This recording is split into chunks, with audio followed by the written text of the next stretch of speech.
को स्थित गौड़ बस्ती स्थित एक चटाई कुली में रहने वाला एक व्यक्ति का हाथ टूट गया था, जिसको कि 19 तारीख को यहाँ भर्ती किया गया था। अब 19 तारीख को भर्ती करने के बाद उसका डेली परीक्षण और ये चल रहा था। लास्ट में बात आई कि इसको प्लेट लगाना पड़ेगा, ऑपरेशन करना होगा, प्लेट लगाना पड़ेगा। लेकिन कुछ टेक्निकल दिक्कत की वजह से उसका ऑपरेशन नहीं हो पा रहा था। लेकिन कहना ये है कि गरीब व्यक्ति अगर किसी कारण से उसका नहीं हो पा रहा है, कोई भी डिपार्टमेंट को कोई टेक्निकलिटी प्रॉब्लम आ रही है, तो वो जब मर जाएगा तब उसका इलाज करेंगे हम लोग। ये एमजीएम हॉस्पिटल है, ये सरकारी हॉस्पिटल है। कम से कम मानवता के नाते पे जो उसका ऑपरेशन या जो भी प्लेट लगाने का काम है वो करना चाहिए था।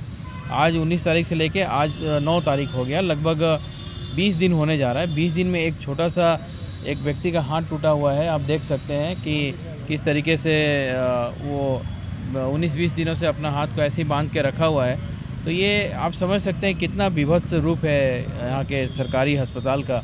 तो मैं ऐसे में यहाँ के प्रबंधन से भी मैं जाके मिला, उन्होंने कुछ बातें बताई, जिसको कि हम लोग कोशिश कर रहे हैं कि उन बातों को ख्याल रखें, इनको जल्द से जल्द इनका ऑपरेशन कराया जाए और इनको प्लेट इनको बाहर से ख़रीद के लाना पड़ेगा, ऐसा बोला गया।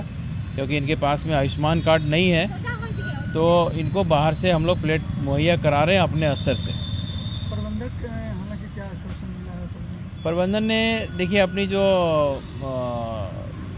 उनका प्रक्रिया है उन्होंने बताया। मैं कहीं उनके ऊपर में ये नहीं कर रहा हूँ, लेकिन एक गरीब व्यक्ति है, इसको तो किसी प्रकार से बचाना है। पहला काम है कि इसको बचाना है, बाकी प्रक्रिया तो होती रहेगी।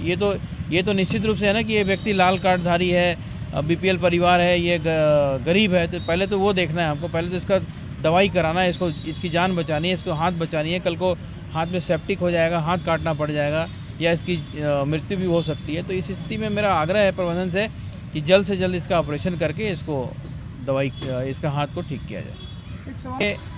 अगर कोई आंख में पट्टी बांध के भी अगर इस हॉस्पिटल में घुसेगा तो वो सीधा बात बोलेगा, यही बात बोलेगा कि अव्यवस्था से भरा हुआ ये हॉस्पिटल है।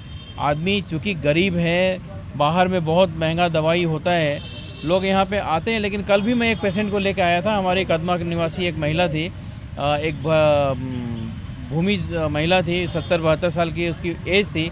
उसको वहाँ से उठवा के हम लोग लाए, यहाँ पे भर्ती कराए। अब उस पेशेंट को आईसीयू में डालना चाहिए था, उस पेशेंट को उन लोगों ने बाहर में रख दिया, क्योंकि आईसीयू बोलते हैं फुल है हमारा, और उसको ऑक्सीजन की ज़रूरत थी, प्रॉपर ऑक्सीजन भी नहीं मिला और उसकी देखभाल भी नहीं हुई, कोई ट्रीटमेंट भी सही से नहीं हुआ। वो लगभग 2 घंटे उसको बाहर में रखा गया और उसने दम तोड़ दिया। अब बताइए कि आज के युग में भी इस तरह की घटनाएँ हो रही हैं, और भी जमशेदपुर जैसा सिटी जहाँ पे कि जमशेदपुर का नाम पूरे वर्ल्ड में है, और वहाँ की स्थिति ये है कि गरीब लोग दवा के अभाव में मर जा रहे हैं। तो आप समझ सकते हैं कि किस युग में हम लोग जी रहे हैं। और यहाँ के स्वास्थ्य मंत्री के ऊपर मेरा सीधा ये प्रहार है या क्वेश्चन है कि मंत्री जी, आपके कान पे जूं भी नहीं रेंग रही है। आपके विधानसभा के लोग मर रहे हैं और आ रहे हैं दवाई कराने के लिए, लेकिन उनकी मृत्यु हो जा रही है। तो आप समझ सकते हैं कि कितनी भयावह स्थिति है।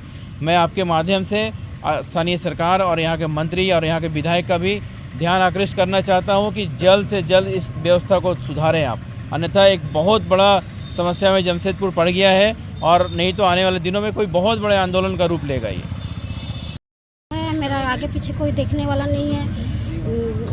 19 तारीख से भर्ती है, देखभाल करना मेरा हस्बैंड संजय गोस्वामी।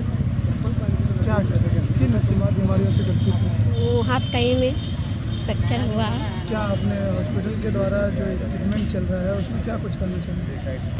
हाँ, तो उसके लिए तक कोई देखने वाला नहीं है, करने के ना काम करते दूसरा घर में काम करके आते हैं देखने के लिए, दिखाने को।